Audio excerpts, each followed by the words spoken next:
Hello everybody, Patrick Glenn Nichols, Muscle Car Barn Finds, and today I'm out here with a newly found, discovered 1970 Chevelle LS6 in an awesome color combo. Red with white stripes, cal induction, white vinyl top, white interior, a lot of options, power windows, even a tilt steering column. We have a partial build sheet.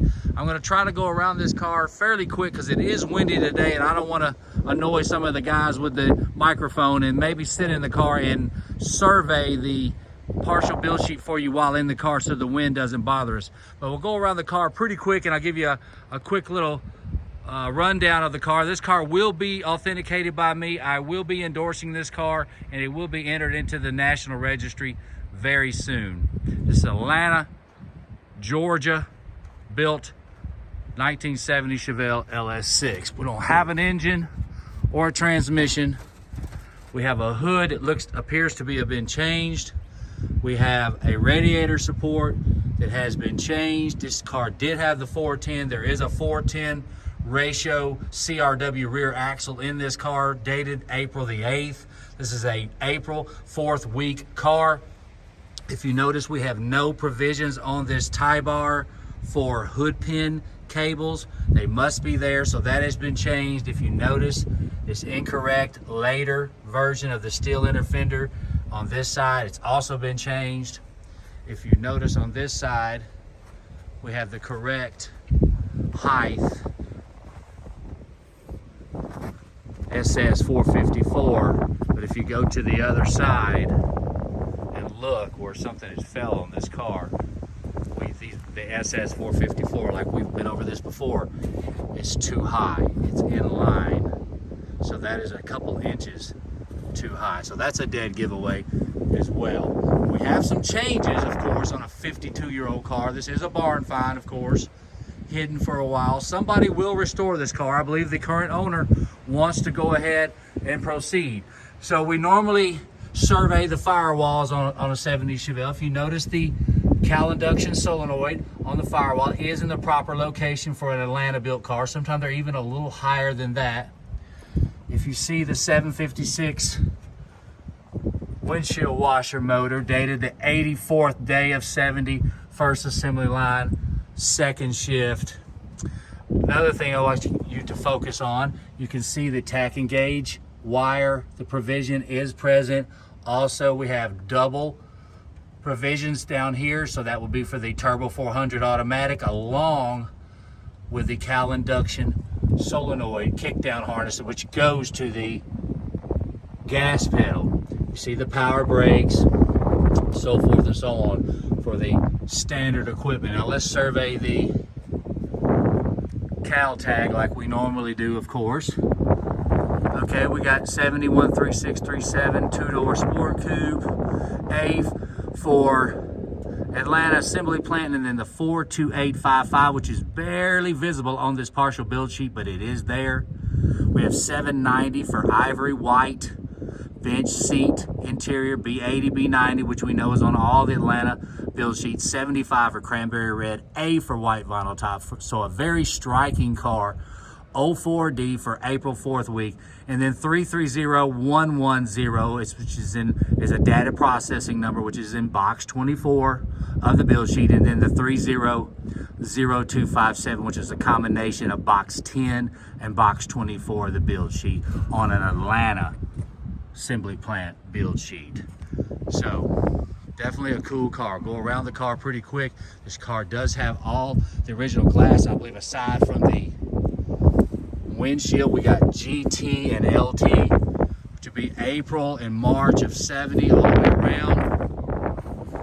The car does need some extensive body work, but this car will be restored. I mean, will be a striking LS6 when it is finished.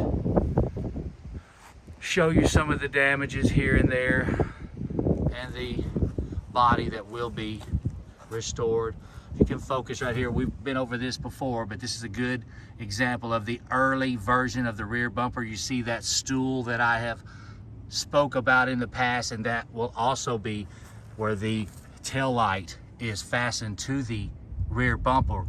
Bumper will be studs and nuts instead of actually bolts, so it'd be slotted said, you can see at one time it was at, looked like Lanigan Auto Sales. This car spent quite a bit of time in Kentucky.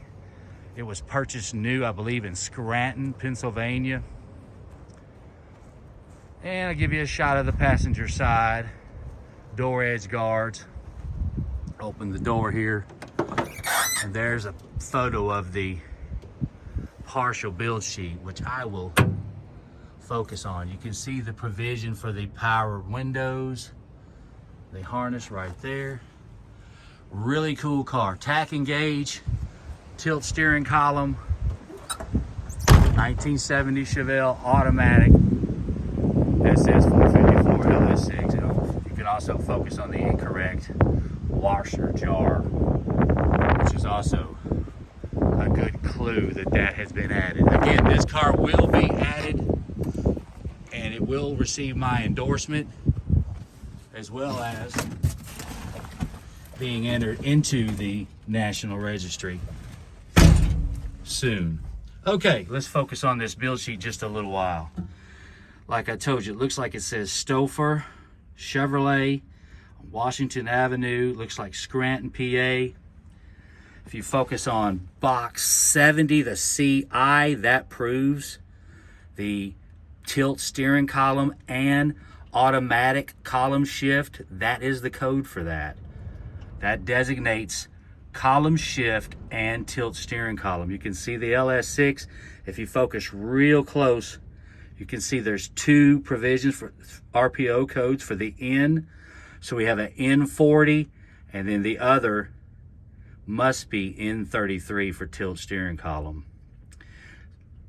We have 8K, so that'll be a standard steering wheels. A lot of times it's coded as KA, so it wouldn't be an NK1 sports steering wheel car, especially since we have the dead proof of the CI coded in box 70. So we see some of the other codes which prove this car is a 410 car. You can see, if you look real close, the posi traction, the 0 before the ratio axle. And if you look real close, right here under axle, in box 29, you can barely make out the CW. Also, the really important part is the body number, which is hard to focus, but it ends in the 855, which matches the Caltag. You see the trim, Ivy trim, the white vinyl top, and the SS454. So this build sheet does tell the story, and this car matches up to the story. If you look real close, you can also see the PD radiator right there. So that means the radiator support must have been changed, like I said. And that is definitely what had happened there. This car does have the original doors, it appears to have, and the best I can do is show you of the speedometer with the indicators in the speedometer, which would be code GR, which is also specific to a column shift tack and gauge car. You can see the GR in box 67. And then we have the high red line tack.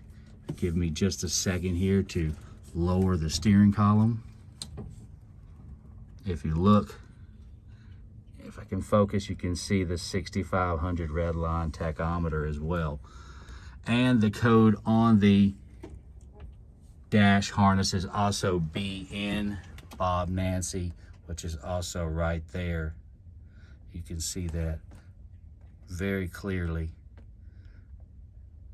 in box 65 right there. If I can focus a little better for you, box 65.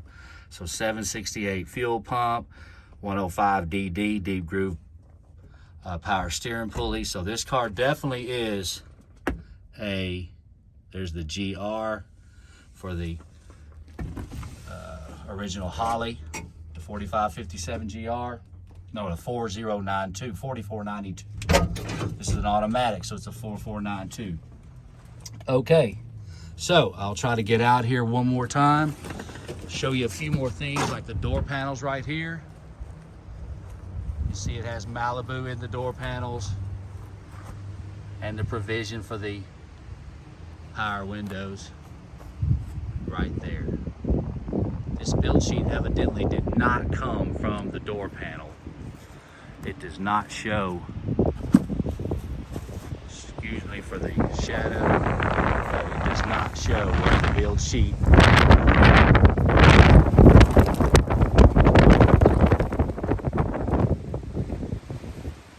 Like I said, it's very windy out here today, guys. Very windy. So with that said, I'm gonna wrap this up. This is an authentic 1970 Chevelle. I'm out here in northern Florida. This car will be authenticated into the National Registry. If you need my assistance, please contact me at pnichols26 at Yahoo. I authenticate 1970 Chevelles all over the country. Located in Clarksville, Tennessee, but I do travel all over. You can contact me at pnichols26 at Yahoo. Patrick Glenn Nichols Muscle Car Barn Finds on Facebook and YouTube. I appreciate you guys cooperating today. This is the only way I could do this video. There was no room to put this car inside, and the photos and the way to check the car out was better out here anyway. So again, I really appreciate you guys. Thanks a lot. More videos on the way.